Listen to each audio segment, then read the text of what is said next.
Muito bem, pessoal, vamos falar aqui um pouquinho sobre derivadas. É o que basicamente é explorado no primeiro capítulo das notas de aula do professor João Sampaio. Vocês vão notar algumas diferenças e muitas semelhanças nessa minha aula com respeito ao material do professor João Sampaio. Recomendo que vocês leiam esse material, né? Pois lá há explicações bastante detalhadas e uma linguagem diferente da que eu usei aqui, e que pode contribuir para o entendimento dessa matéria, né? Dado os estilos, né? Que variam entre professores. Então, esse é o meu estilo, com influência das notas de aula do professor João Sampaio. E lá você tem ele fazendo as explicações dessas diversas passagens usando uma estratégia um pouquinho diferente, tá? Então é bom haver esse tipo de complemento para enriquecer aí o seu entendimento do tema. Tá? Então, assim como ele faz lá, eu destaco aqui que a gente vai começar, né, com essa S de T denota o deslocamento de um ponto M numa reta orientada com origem O. Tá? Essa representação e essa figura vem lá das notas. Tá bom? Perfeito. Então aqui você nota que se entre os instantes T0 e T0 mais ΔT, você tem também uma variação aqui do deslocamento, que ele está escrevendo aqui como sendo ΔS. Perfeito? Então, a velocidade média do ponto nesse intervalo de tempo que vai de T0 até T1, aqui, esse daqui para ele é o T0 mais delta é o T1, tá? E a velocidade média é, por definição, esse quociente da variação do deslocamento sobre a variação do tempo. Bom, é interessante reescrever essa expressão, tá? E é isso que ele faz e eu reproduzo aqui também.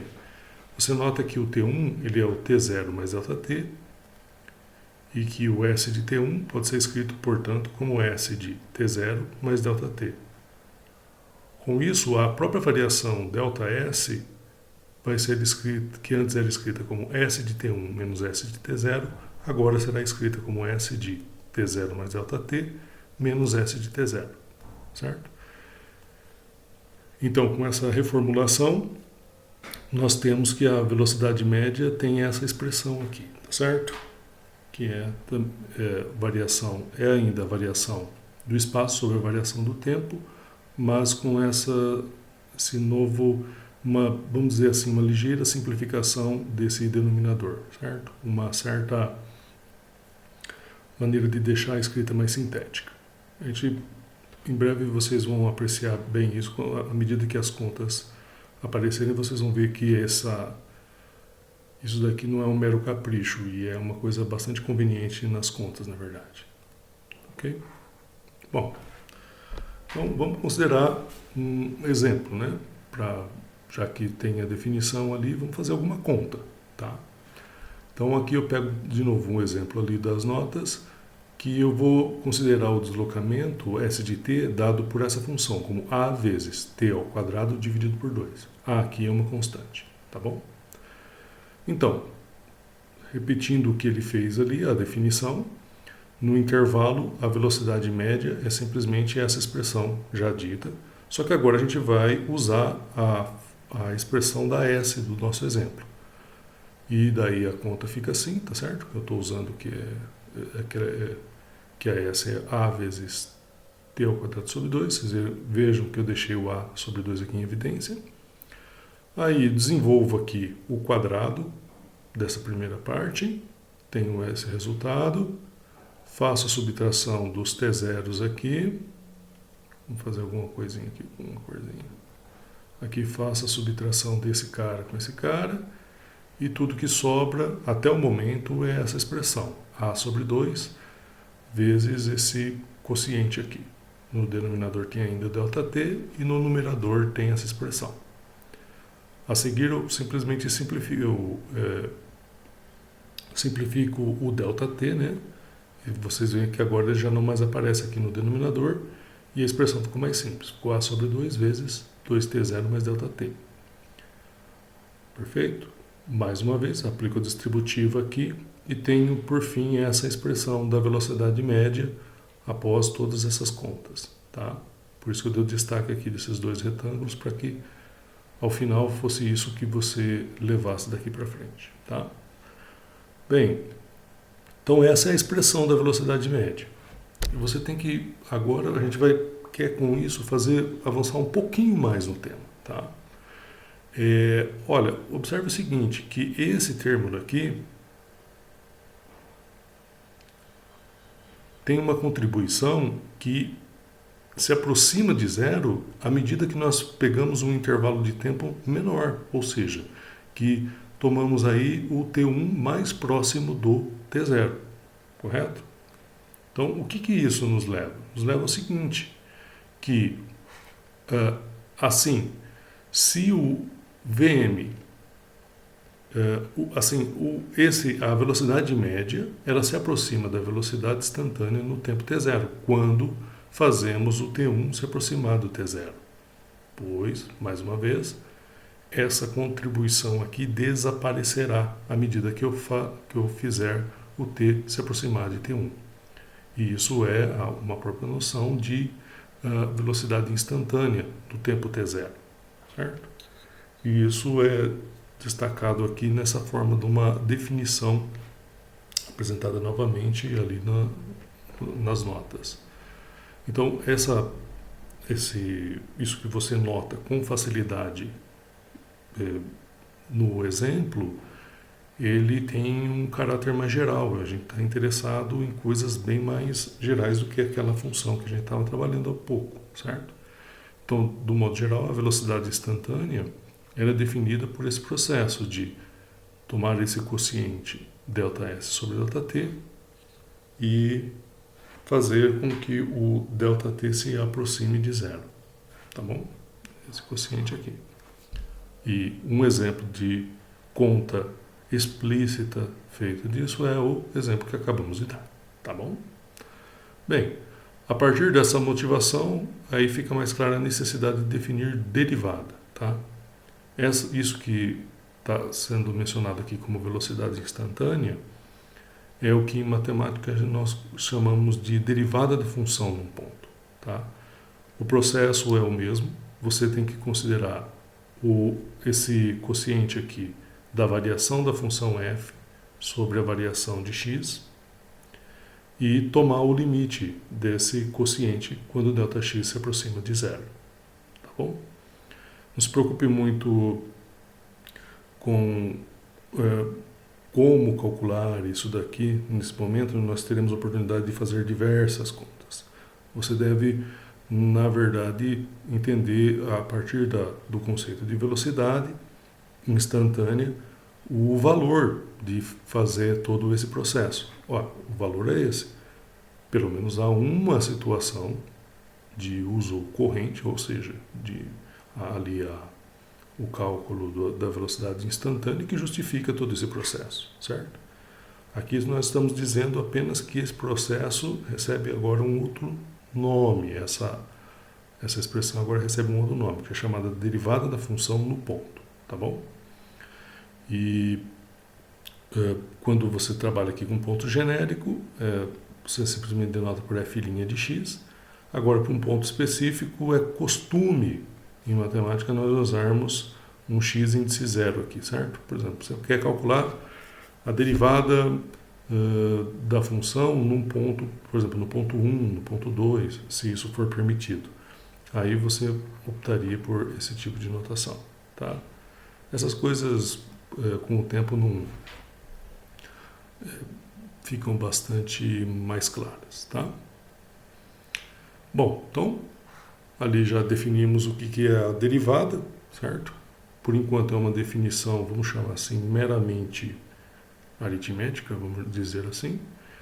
E vamos proceder dessa forma. Agora vamos começar a criar uma pequena tabelinha aí de derivadas, tá?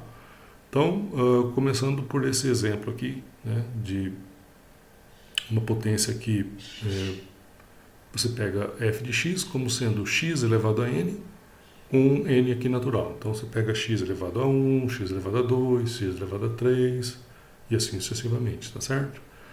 A expressão da derivada é essa daqui, ó. Derivada da f de x vai ser n vezes x elevado a n menos 1, tá bom? Agora vamos proceder uma verificação desse fato, tá? Bom, aí eu resgato essa identidade aqui, já explorada lá nas disciplinas de números e funções reais, assim como em matemática discreta, onde você fez uma demonstração dela usando o princípio de indução matemática, tá certo? Se não está lembrado, gasta mais um tempinho aí e reveja isso, também tem escrito ali nas notas. Eu não faria a demonstração dessa expressão aqui porque eu quero usar ela, tá? Mas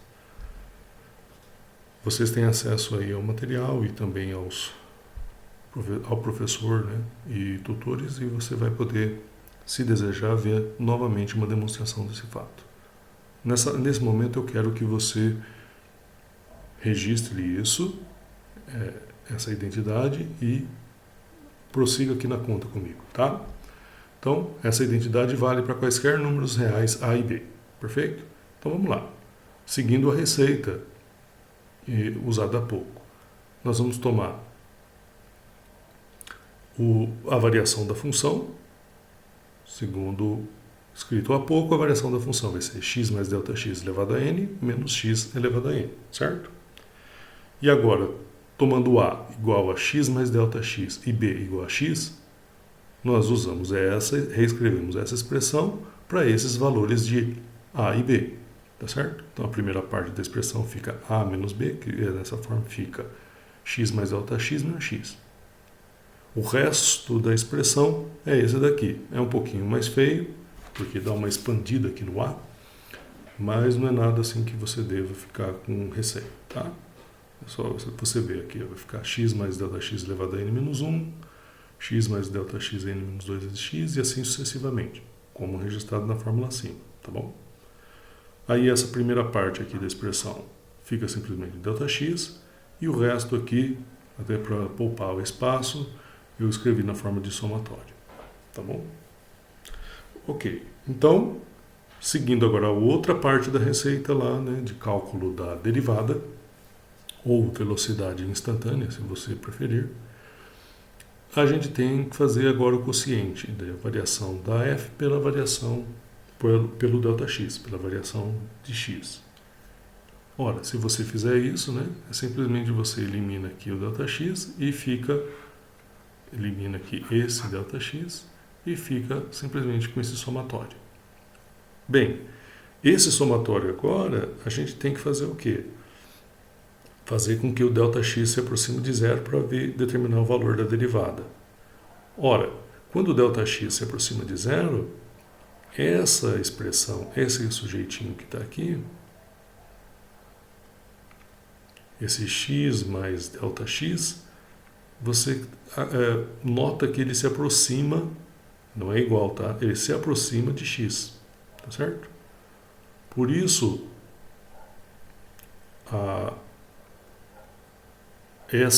esse fatorzinho que aparece aqui, na nossa conta, ele vai simplesmente dar x elevado a n menos 1 menos j.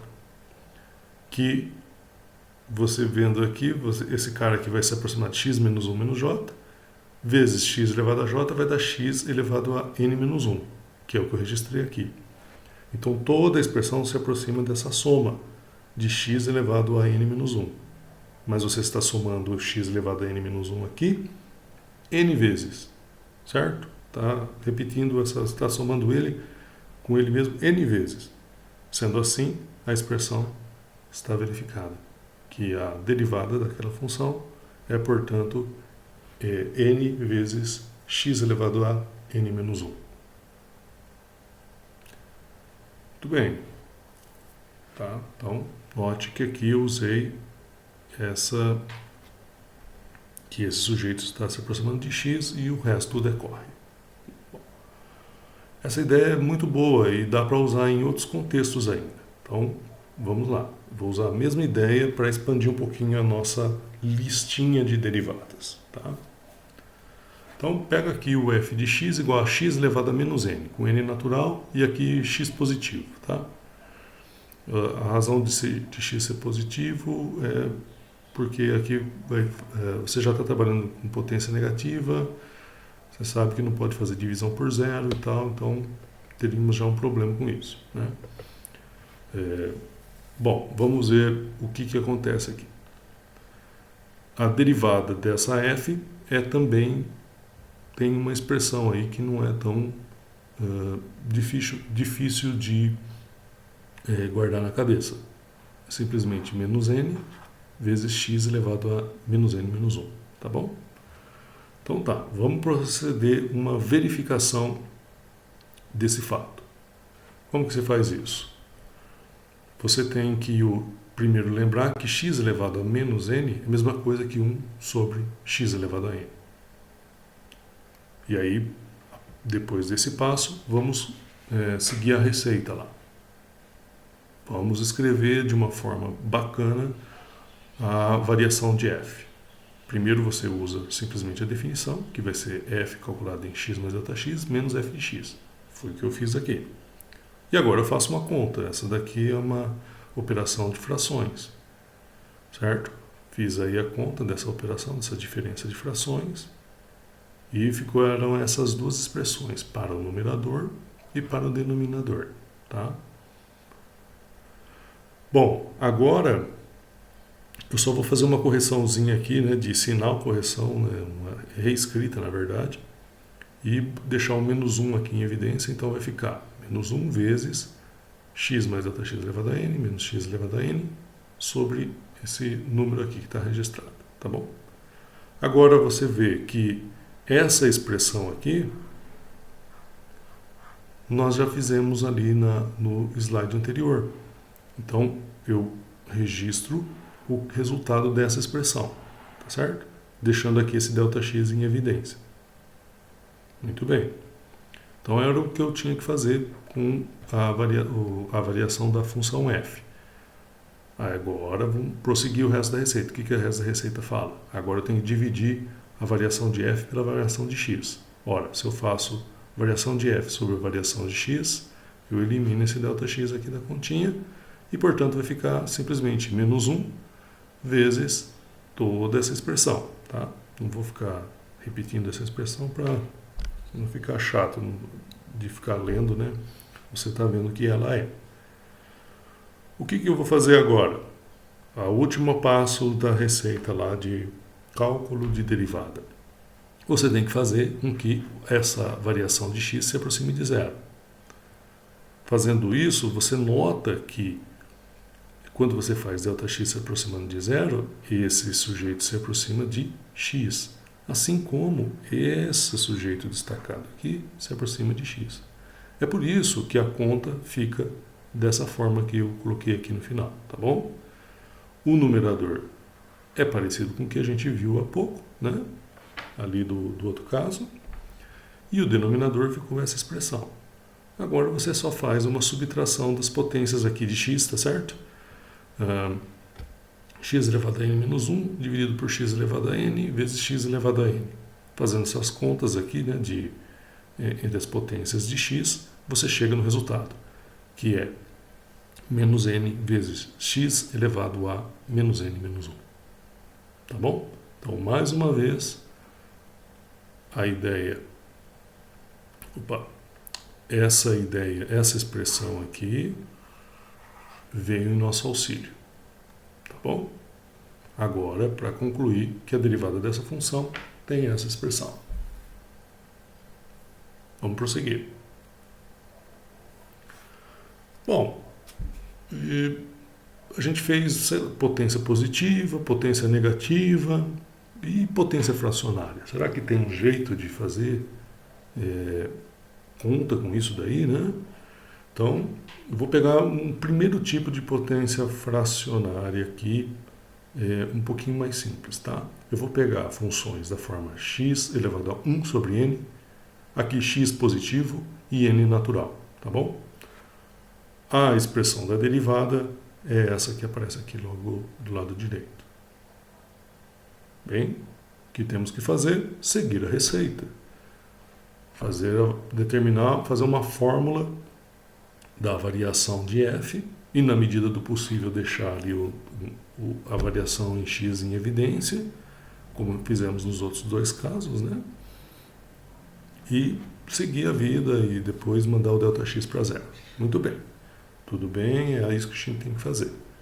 Então, começaríamos escrevendo assim, que ΔF é simplesmente x mais ΔX a 1 sobre n menos x elevado a 1 sobre n.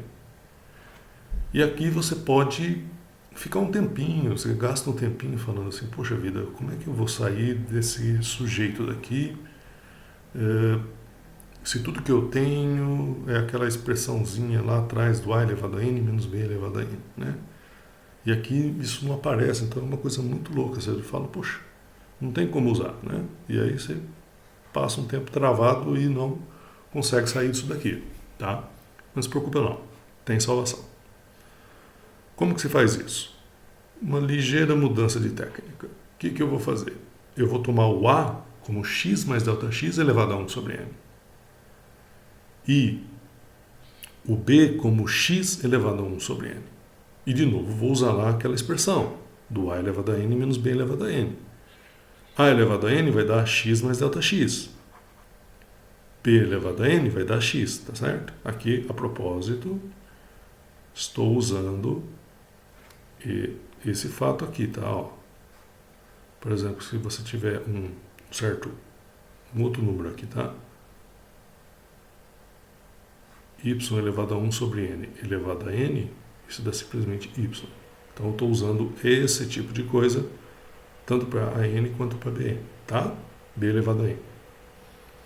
E é por isso que esse resultado aqui dá o nosso ΔX. Tá? Então, a elevado a n menos b elevado a n dá ΔX, certo? Mas, por outro lado, pelaquela expressão, essa conta é o que está escrito aqui logo ao lado, tá? É a menos b vezes esse somatório. E agora resgato as expressões de a e b. A é o x mais ΔX elevado a 1 sobre n, e o b é x elevado a 1 sobre n. Esse é o meu ΔF, a propósito. Olha aí, ele apareceu aqui na conta, tá?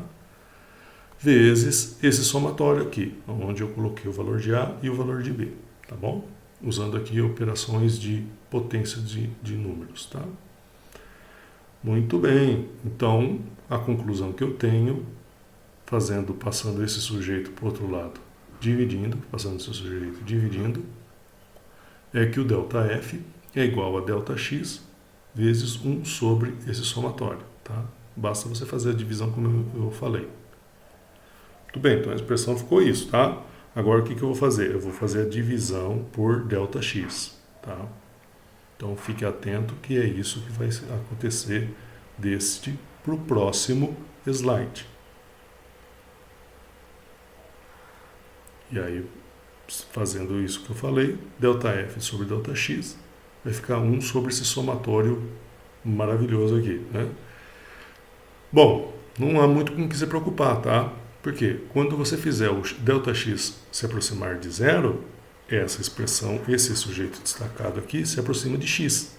E, portanto, todo esse somatório aqui embaixo vai se aproximar desse somatório, de 0 até n menos 1, de x elevado a n menos 1 menos j sobre n, vezes x elevado a j sobre n.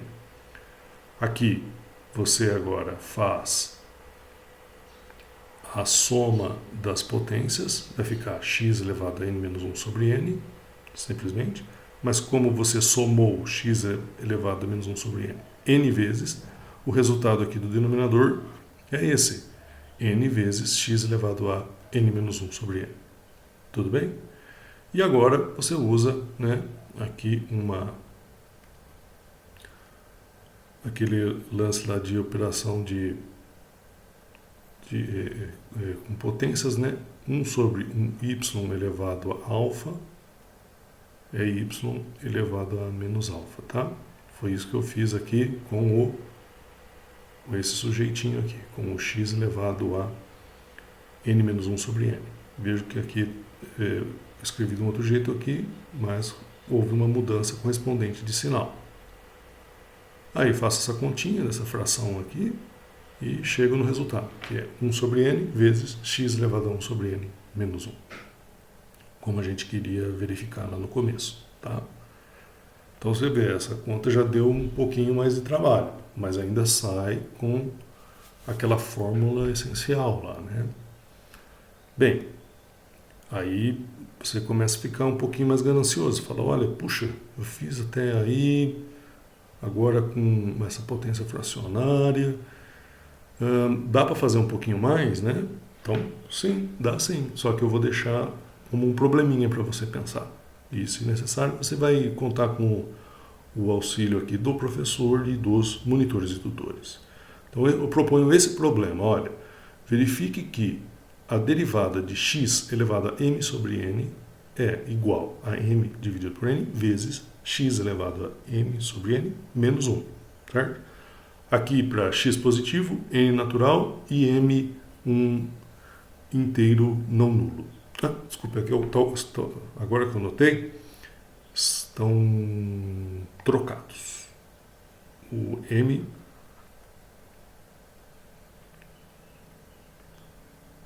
m é natural e o n, que é um inteiro não nulo. Tá? Perfeito? Então você vai ter a oportunidade de usar técnicas semelhantes desenvolvidas até agora para essa conta mais completa. Porque essa conta aqui, né, ao menos para x positivo, ela resume todas as contas anteriores, todos os resultados anteriores que já vimos, tá? Beleza? Então tá bom. Então, bom, aí você chega nesse ponto aqui, fez esse problema, seja com auxílio de alguma outra pessoa, aí eu vou esticar um pouquinho mais a corda aqui, abusar um pouquinho mais da paciência de vocês, e vou pedir para que você conjecture. Ou seja, em razão do que você viu até agora, qual que seria a expressão da derivada de x elevado à raiz quadrada de 2, por exemplo? Essa é uma função que tem um formato similar a todas as outras que a gente já viu anteriormente, só que tem um pequeno detalhe, não tão pequeno assim. Aqui esse raiz de 2, ele não é de nenhum dos tipos que a gente viu até agora. Ou seja, ele não é da forma m sobre n, m natural e n inteiro não nulo. Né? Ou, como você já sabe, ele não é racional. Sendo assim, eu não posso empregar as técnicas que eu empreguei até agora para esse sujeito. Eu não posso. No entanto, em razão do que foi exibido e acreditando que há aí um padrão subjacente em todas essas contas, eu acho que eu posso perguntar para você, qual que é a expressão que isso daqui daria? Tá? Não se preocupe, você pode responder isso, mas não precisa provar ainda. Tá? Eu só quero que você... quero me certificar que você está percebendo um certo padrão nessas contas. Se você notou esse padrão, dê a resposta aqui, tá ok? Então, aqui temos por enquanto um problema e uma conjectura aí para você. É uma conjectura só para você. Em breve, o que você conjecturar aqui, vocês vão ver que teremos condição de provar. Tá? Muito bem. Passado essa listinha inicial, né, ainda cabe algumas observações. Cabem algumas observações aí a respeito de notação da derivada. Isso aqui foi extraído de novo lá das notas do João Sampaio. Tem essa notação aqui que a gente está usando bastante até agora, mas tem todas essas outras variações. Tá? Gaste um tempinho aí e procure escrever alternando aí, né, entre as diversas notações, até para educar para deixar você a sua memória pronta, né, quando vir esse tipo de coisa em outros textos. Essa daqui é usada em alguns textos de física, essa daqui de Newton, tá? Essas outras aqui também têm lá a sua utilidade. Eu daria maior destaque a esta e essa, tá? Mas essas outras aqui também lá têm seu lugar, né? Em breve nós usaremos essas daqui em contas um pouquinho mais extensas envolvendo derivadas. Então, aí, até o momento nós temos a ideia de a partir da noção de velocidade instantânea, percebemos que é válido falar disso que se chama de derivada de uma função, certo? Válido, assim, tem contato com coisas práticas, né? Depois, vimos que a partir da definição de derivada, fomos capazes de calcular algumas derivadas, tá? De diversas funções aí. Então, esse é um avanço considerável. E, por fim, há esse adendo de outras notações para derivada. Cada uma dessas notações tem seu lugar aí na literatura e ao longo aí da sua vida acadêmica você vai notar o surgimento dela, certo? Algumas com bastante frequência, outras mais raras. Mas, de qualquer modo, todas elas têm registro na literatura matemática, tá? Beleza, então aqui a gente está quase aqui na conclusão dessa aula, né? Mas aqui eu preciso fazer um aviso para vocês. Você deve ter notado que ao longo de todas as contas que nós fizemos, eu usei livremente esse tipo de ideia, de que x mais ΔX elevado a m se aproxima, essa setinha a propósito para dizer que se aproxima, de x elevado a m, fazendo ΔX tender a zero, certo? Isso é baseado na ideia de que, poxa, se x mais ΔX se aproxima de x, x mais ΔX elevado a m se aproxima de x elevado a m, certo? Essa é uma maneira bastante ingênua de fazer, correta, ela está correta, não tem erro nenhum, não tem trapaça aí, tá? Mas ela vai exigir uma certa formalização aí mais adiante, tá? Implícito aqui está uma ideia de continuidade, tá? Que precisa de um esclarecimento melhor. Mas isso a gente vai fazer quando fundamentarmos a teoria lá de limites. Tudo bem? Bem, pessoal, essa é a nossa primeira aula aí do curso de Cálculo A.